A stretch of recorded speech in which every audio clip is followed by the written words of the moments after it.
اگه بخواید تغییر روی چهرهتون ایجاد کنین یا رنگ چشمتون رو عوض کنین ولی به فتوشاپ دسترسی ندارین، این آموزش مختص خودتونه. کافی این ویدیو رو لایک کنید، کانال منم سابسکرایب داشته باشین تا بهتون یاد بدم چطوری رنگ چشم رو توی موبایل تغییر بدید.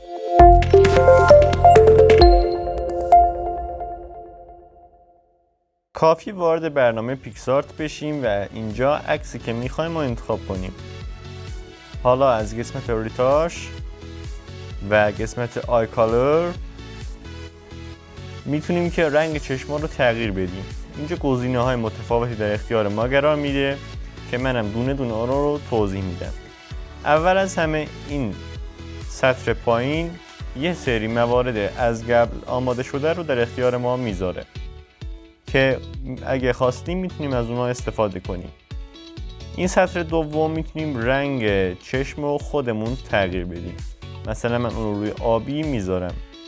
تو اینجا سچوریشن میتونیم که میزان تاثیر اون رنگ رو روی چشممون ببینیم و اینجا از قسمت اوپاسیتی هم شفافیت اون رنگی که انتخاب میکنیم رو میبینیم.